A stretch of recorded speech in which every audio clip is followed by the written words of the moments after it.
Another day, another vlog, another kain or linis ang gagawin natin for today's video. Anyway, yung niluto kong adobo 3 days ago, nilagay ko siya sa freezer. So ngayon, sabi ko, parang hindi masarap i-microwave. Sabi ko ganyan. Ang ginawa ko, ininit ko sa kawali. Ininit ko siya sa kawali para mas masarap yung lasa niya. So, hindi ko alam kung saan ko kayo ilalagay. Ito na naman po tayo sa mahiwagang movement. Movement doon, movement dito. Dito na lang kayo para kita nyo lahat ng nangyayari sa kusina. Yeah. So, and then gusto kong mayroong gulay. So, mag-aano tayo ng... Oops! Magluluto tayo ng vegetable. Like, blanched vegetable lang. Lagyan ko lang siya ng konting Himalaya salt.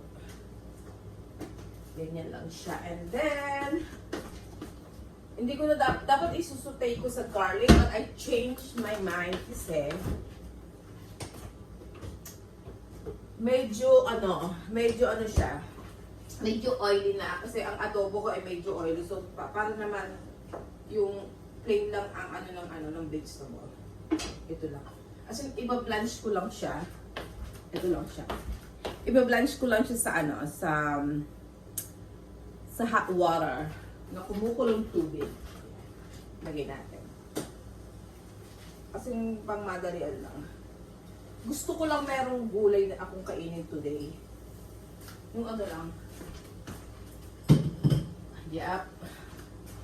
Tapos konting pakit, pakpat lang yan. Tapos ito yung adobo. Gusto niyo makita? Ito yung adobo ko pang niluto. Parang a week ago na nga yata. Pero inilagay ko siya sa freezer kasi mas tingnan natin yung adobo. Ipapakita ko sa inyo ang aking adobo. Ayan siya. Sa kawali ko siya ininit. So parang the more mo daw siyang iniinit, the more masarap, di ba? Diyan muna kayo. Kung saan ko kayo nilalagay, so forgive me. Patawad. Magbubukod na ako ng adobo na ibibigay ko sa friend ko para hindi ko na makalimutan sa picture. So ilalagay ko na siya sa maliit na container.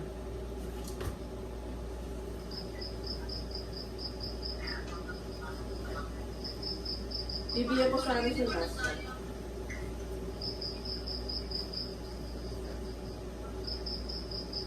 Aanin ko sana siya. Tawag dito. Bibigyan ko sana siya last time. Kaya lang. O, di ba? Fresh na fresh na. Oh, sampa. Ayun ang adobo. I-share natin ang ating blessing. Kasi nag-message siya sa akin. Bibigyan daw niya ako ng... Ano nga ibibigyan niya sa akin? Arroscado. Ha? Oh, wala naman akong choice. Wala naman akong taga-edit. Hindi ako na. Ako na nag-edit. Okay ba? Hindi ka naman nanonood. Hindi ka naman yata nanonood. Hindi ka naman yata nanonood.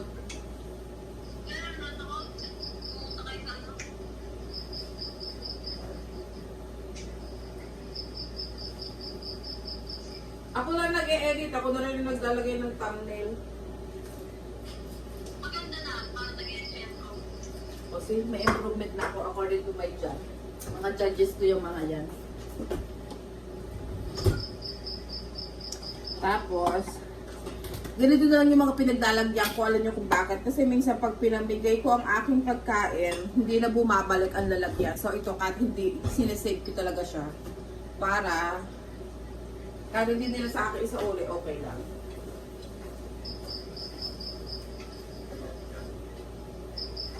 Hanggang nga ganitong mga nagbibigay ako ng ulam. O, di ba may pakinabang ako sa kanila? Isili pa yan.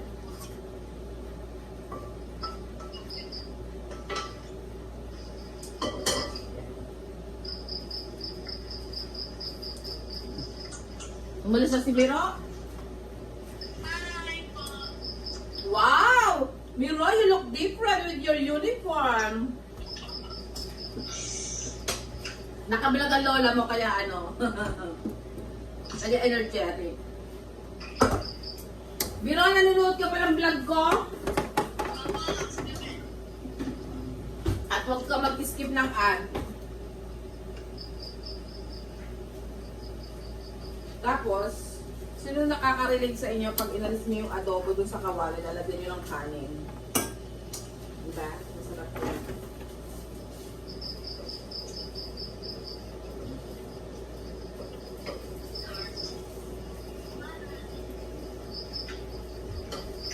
Yan mo iinit yung ano, yung kanin. Dun sa kawali. Walang tapon. Tapos, diba? Nagdagan natin. At mukhang mapapasarap ako.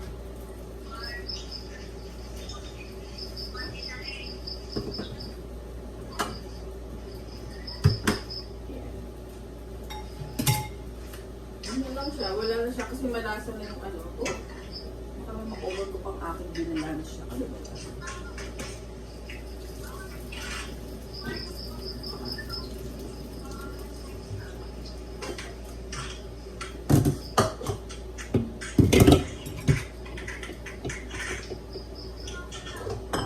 Ito yung binalanan siya ng gulay, oh.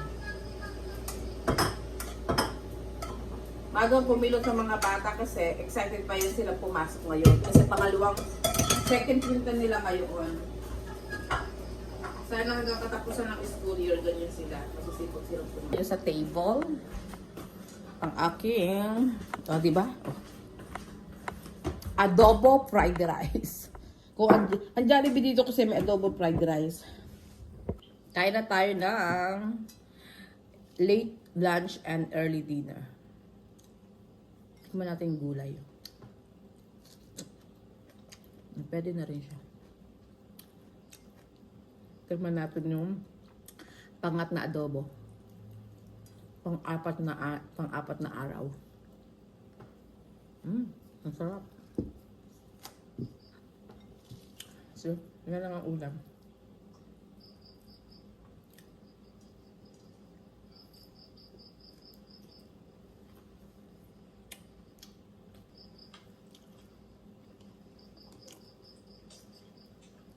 Tapos may immersion pa siya.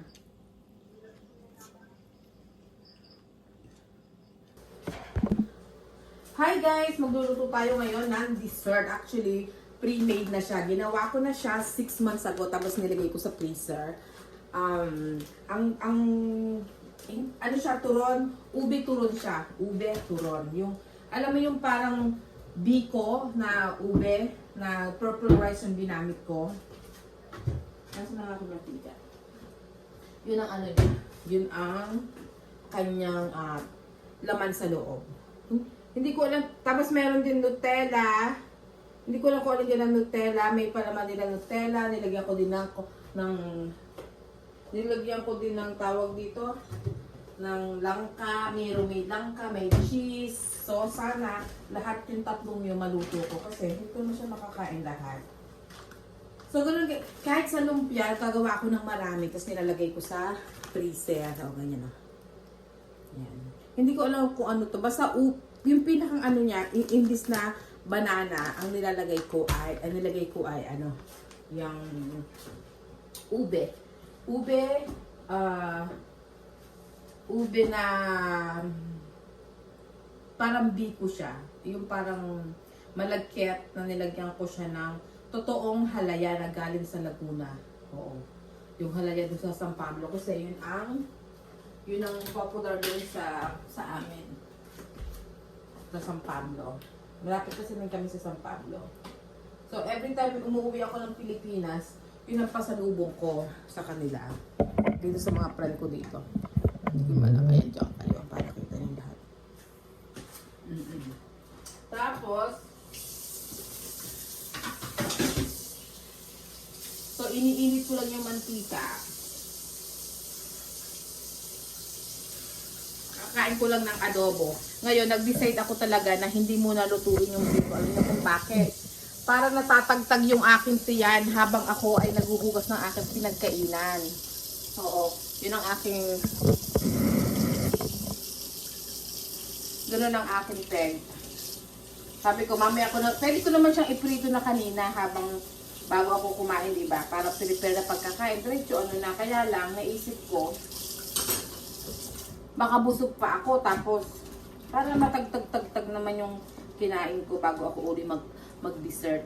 Kaya lang, feeling ko lang mag-dessert ngayon. Hindi ko alam bakit. Masarap sana kung may ice cream. Ano, wala naman kaming ice cream. Hindi ako nag-i-stock ng ice cream eh. Masarap yung lalagyan mo ng ice cream. Napanood ko lang yan sa sa TikTok, sa Facebook. May nag-post na ganyan. Ginaya ko lang. Actually, hindi naman, ginaya ko lang yung idea, yung paano gawin. Pero, yung flavor, alam mas masarap yung gawa ko. Ganon. Oo, so, magluluto tayo ng ube turon. Dalawa pagka gusto mo kumain ng ganyan, meron ka na, may ready ka na. Kaya yung mga mother dyan na busy sa work, pag day off natin, pwede na kayo maggawa ng mga lumpia, yung mga Shanghai. I-process nyo na lang para anytime na gusto ng pamilya, meron kayo. Ako meron na akong lumpia din. Yung lumpia yung Shanghai, may lumpiang gulay, naka-process yan dyan. So anytime na gustuhin nung dalawa kong mag-ama, i-frito lang ako. Or pag feeling kong kumain, gano'n yung ginagawa ko. Hindi kasi ako palabili ng mga Filipino food. Hindi ako masyadong bumibili sa restaurant. Hindi ako na yan. Pag ganitong day off ako, ginagawa ko yung mga gano'n. Gaano ako, magbabalot ng lumpiang gulay, tapos lumpiang Shanghai, yung gano'n. Eh yan, madami yung nagawa ko. Siyempre, pag dessert, hindi mo naman pag niluto mo, hindi ka na makakain ng isang katutak, diba? Hindi naman ganun karami yung nakakain mo. Ang nakakain mo lang, parang gusto mo lang dalawa, tatlo, ganun. Eh, lalo na, parang, wala lang, gusto ko lang ipahimba sa inyo. Gusto ko lang ipahili ang aking niluto. Ayan.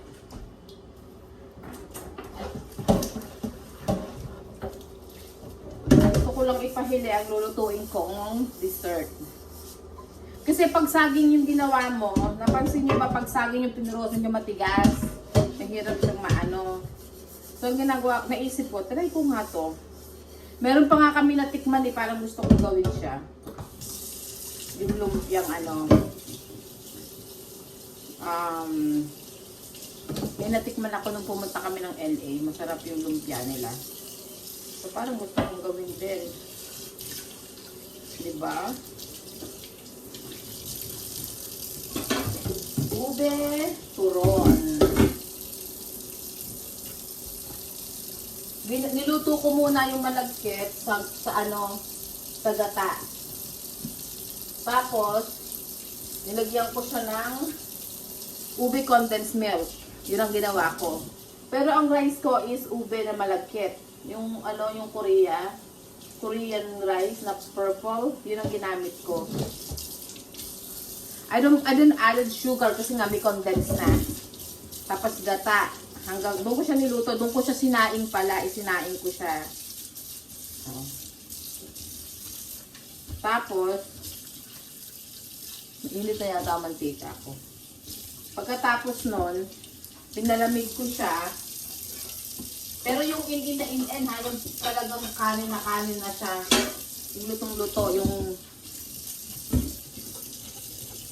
Tapos nung na siya, ang sinabaw ko talaga, coconut milk, hindi tubig.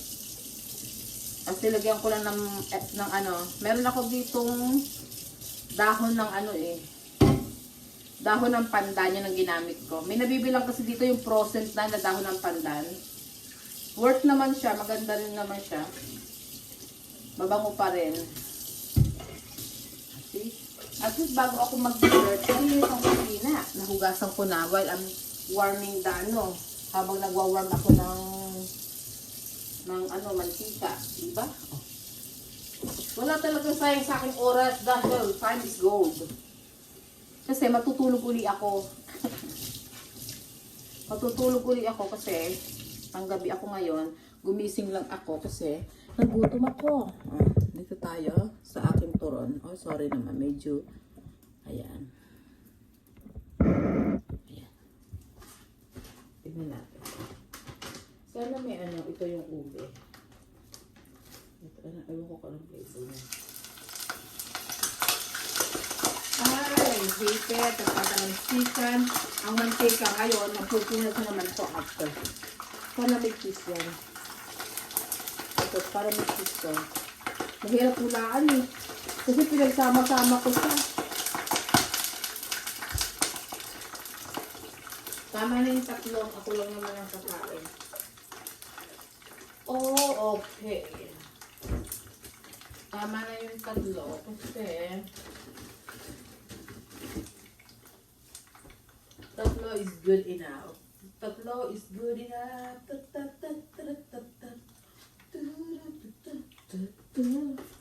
Yeah, see, naluluto na siya. Mahina lang apoy kasi medyo ice siya. So, hindi siya sunog. Hindi siya luto. Hindi siya sunog pero hilawan loob. Hindi ganon. Kaya dapat mahina lang pag nagluluto ng frozen na lumpia. Mahina lang yung apoy nyo kasi nga, o diba? Saka nakakita. Ako lang to. Punas ng punas. Punas ng punas. Tapos ayan mo lang. Mahina lang yung apoy nyo kasi mainit na naman yung mantika. Kasi pag inyong nilakasan, ang mangyayari is masusunog siya. Mabilis siya mag-golden brown. Ang pangat lang, dito nga tayo sa kabila. At hindi ko gusto ang lighting dyan sa kabila. Very shiny. Ayan. Dala nga kayo, hindi ko na kayo aalisin yung Diyos ko po. Kung saan ko na kayo dinala. Pasensya. Ayan. Kasi pag super lakas ng apoy, ano siya yung tawag dito? Tapos kung meron kayo, tapos lagyan nyo siya ng chocolate syrup. Palamig-lamigin mo lang. O see, nagtalamsikan na siya. Kaya tamad ako magprito. Sa totoo lang.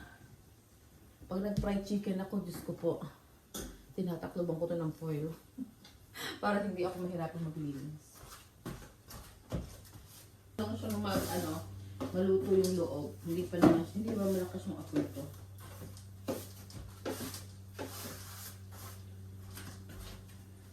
Natagtag yung kinain ko, hindi ako masyadong busog.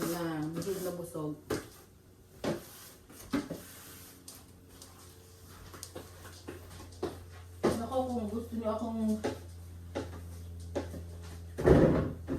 mag-video araw-araw, mga ganito ang kaya kong sa inyo. Yung pag weekend, medyo lalarga tayo sa iba't ibang sulok ng lugar ko. Teka na. Ibaliktad natin. Papakita ko sa inyo. Golden brown na siya. So, medyo malapit na sa maluto.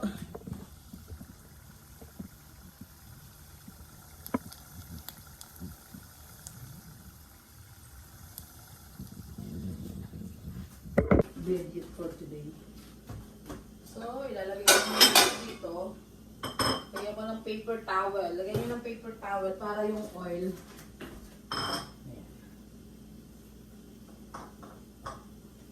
Ganyan lang siya. Luto na. Diba pag may ready na kayo, hindi ka na mag-iisip pa kung ano pa ang ilulutuin. Ganyan mo lang siya para matiktik.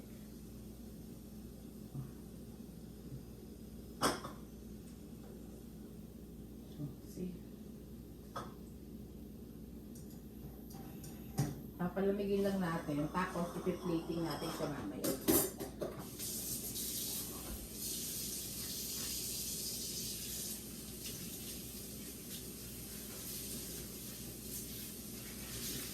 Saka pag nagluto kayo, automatic, nyo na,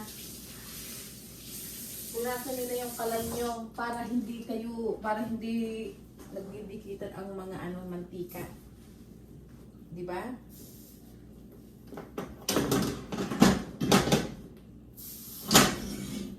Punasan nyo na yan. Kahit mainit na.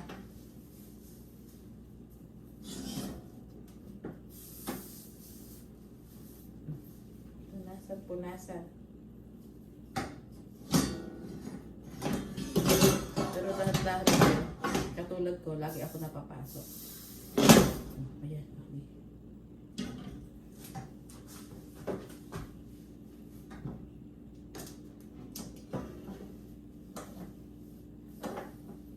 Punasan nyo na may sabon. Laging babanlawan ang basahan para hindi nang gigitata. Oo. Ganyan lang. Second week na ngayon ng school ng mga bata.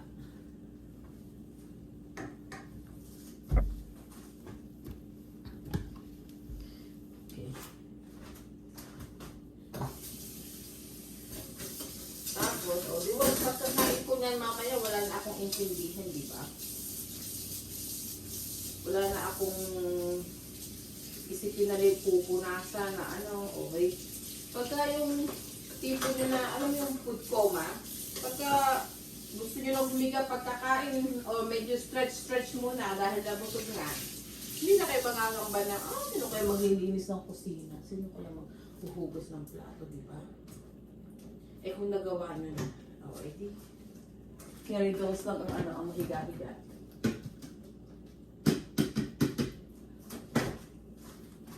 Ganyan. Punas. At pag nakita nung mag-amang malinis ang kusina, magkakalat ulit sila, of course.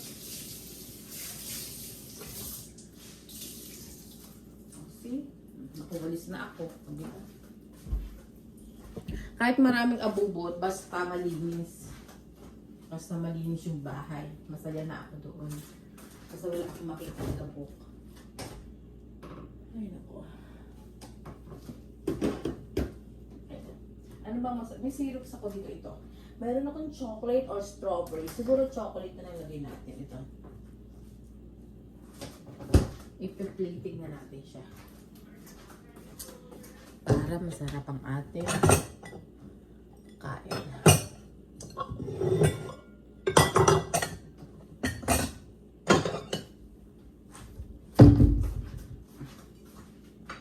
Diba? Mainit pa ba? Tingnan natin.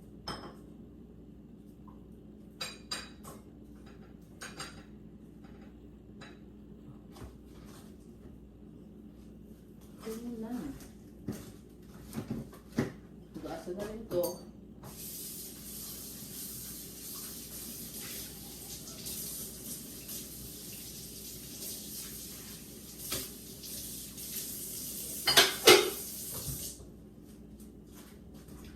Tapos, kuha na tayo ng water para hindi tayo parot pa rito.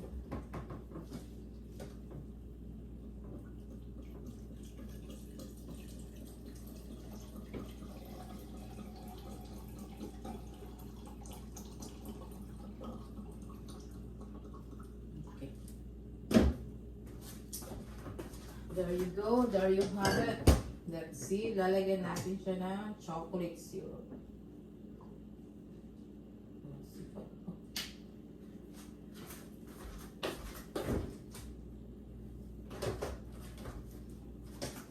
Update ako sa inyo.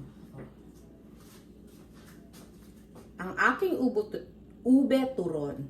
Halika na. Lagay na natin sa table at ating i-judge niya siya.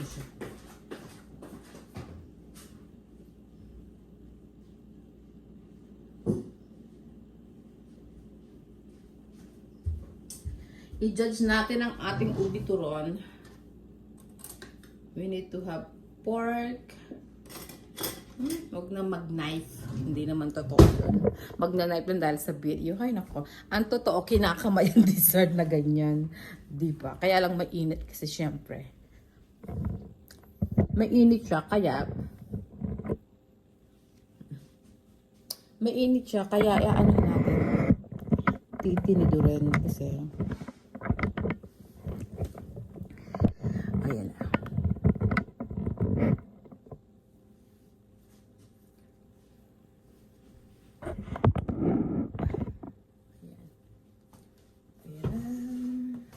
Very bright naman yung ano doon, yung lighting. Okay.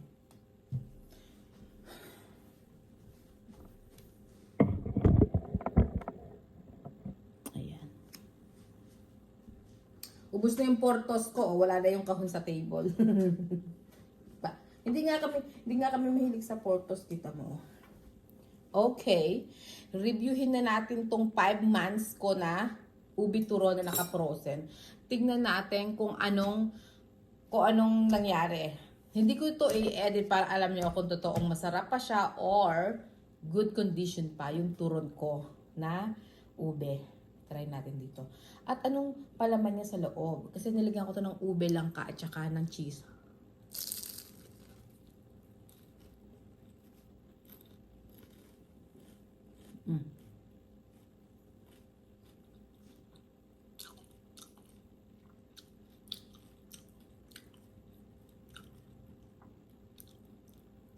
Nagpe-purple na yung ngipin ko kasi purple yun. To be honest, masarap pa rin. Para lang kanina ko lang binalot. Kasi nung pagkagawa ko nito, nilagay ko na sa freezer. So, ganun pa rin siya kasarap. Parang ang lalong sumarap eh. Ito, cheese ang flavor niya, oh. Oh, cheese ang flavor. Diba? Ganun pa rin siya kasarap. Ganun siya kung anong sarap nung una kong ginawa, ganun pa rin. So, pag gagawa uli ako nito, papakita ko sa inyo, parang ang sarap niya. Basta yung ganun yung pagluluto ko, sinain ko sa gata na may kaunting asin lang. Tapos, nalagyan ko ng pandan. Kung wala kayong pandan, pwede yung vanilla extract, pwede yun. Tapos, nung medyo na siya, nung naluluto-luto na yung kanin, inano ko siya sa yung pagkasaing, medyo luto. Tapos nilagyan ko siya ng condensed na ube. Ube condensed, oo. Tikman mo lang ulit.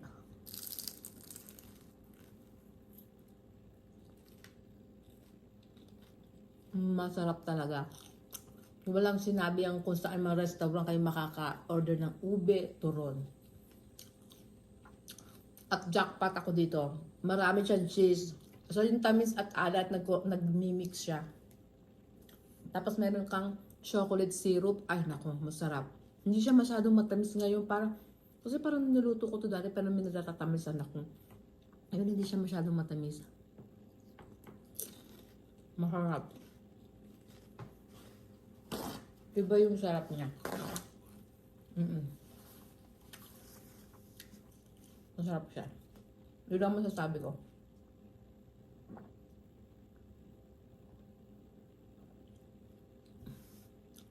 Tapos, inom na maraming tubig. Hindi rin naman kasi ito parang masarap pag araw-araw mo kakainin. Ay, last na kain ko ito 5 months ago, 6 months ago.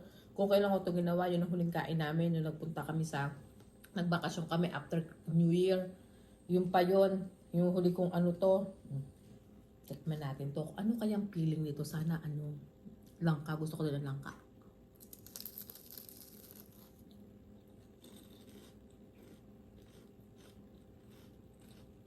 Cheese pa rin. Cheese pa rin siya. Pero masarap siya. Sabi ko sa inyo, anong ginagawa ng mahibagong tinidor? Diba?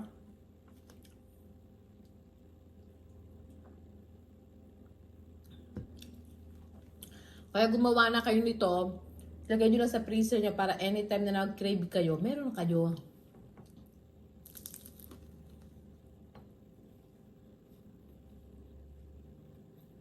Ang ginamit kong cheese ay Eden cheese. Yun ang ginamit kong cheese. Tapos the more na damihan nyo yung filling, the more masarap yung malagkit. Yung sinaing na malagkit. Harap.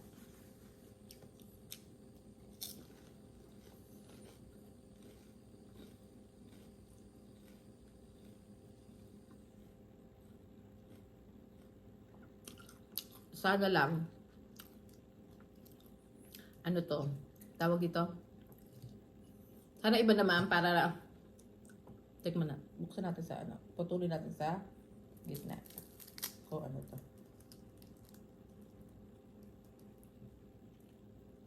Cheese pa rin siya.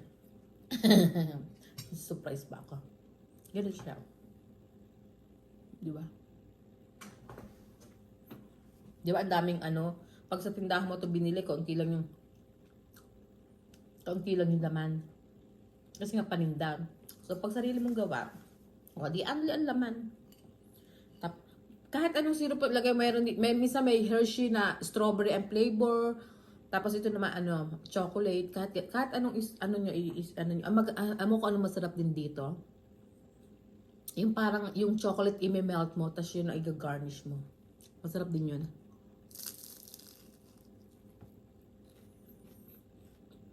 At least masarap yung cheese. Bet ko siya yan. Pero mas masaya kung nakaparito ako ng langka.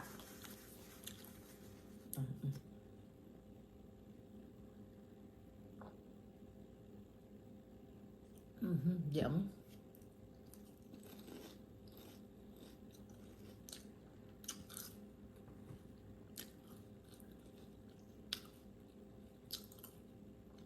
Obvious naman na masarap, di ba? Naubos yung tatlo.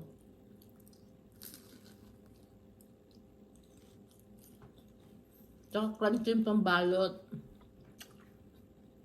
Basta ilo-low fire nyo lang siya pag luto. Kasi pag high fire, sunog na to, hilaw pa ang loob. Kasi pag frozen, mabilis maluto, di ba? Yung labas.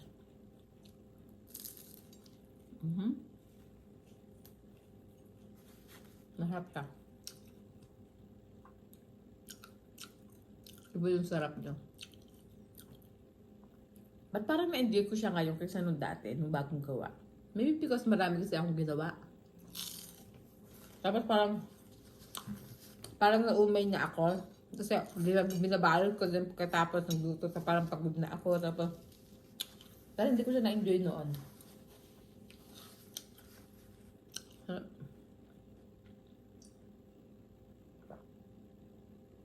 I remember na January ko ito niluto. First week of January. Oo, nung ko siya ginawa. January, February, March, April, May, June, July, August. 7 months. Oh, sangka pa. Pero masarap pa rin. Yung ham ko nga 7 months din. Oh, masarap din, di ba?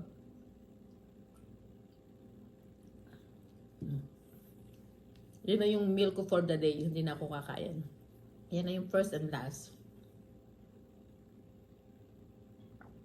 Kahapon, ang kinain ko kahapon is chicharon. 2 pirasong chicharon. 3 balot. Yun ang mukbang. Ay, hindi kumain pala ako ng nung kahapon. I eat, ano bang kinain ko kahapon? Nakalimutan. Alam ko kumain ako ng something before ako kumain ng balot. Kasi kailangan muna magkaroon ng laman ng tiyan sa loob. Sarap. Hindi ako makaget over din sa sarap ng turon ko. So guys, thank you. Hanggang dito na lang ang video ko. Thank you for watching. Don't forget to like, subscribe, and hit notification bell para lagi kayong update sa aking mga video. And comment down below, suggestion kung anong gusto nyo pang i-video ko. Wag lang yung tipong hindi naman pepede. Alam nyo na yung kung ano yon, yung mga tungkol sa work or yung tumambling-tumbling ako dyan. Alam nyo naman hindi tayo talented sa mga ganyan. Request lang kayo anong gusto nyo lutuin ko. And then I'll try to cook that and show anong yung the way I cook. Tapos, yun lang. And then, weekend ngayon dito. So, happy weekend. And guys, don't forget to, yung bagong friend ko, meron na siyang YouTube channel. I-add ko sa description below ang kanyang YouTube channel. Paki-help lang po natin siya na i-like and subscribe and hit notification bell on her YouTube channel. And then forget to subscribe Jessica Absalon po, ang kanyang YouTube channel, ang kanyang TikTok, and then sino pa ba? Sa Ate Christine din po, ilalagay ko din po yung description below nila diyan, yung kanilang mga YouTube channel. Para po, dumami na po ang aming mga new friends. And marami na silang friends. Ako kukunti pa yung mga friends ko kukunti pa yung sa akin. Kaya kailangan mga ka-manager, ating i-share ang ang aking YouTube channel sa ating mga friends para marami na tayong mga ka-manager ko. Yun lang, at God bless, always take care and always think positive. Sabi nga, maging positive ka na sa lahat, wag lang sa COVID. Okay, bye! Ingat kayong lahat dyan and see you my next vlog.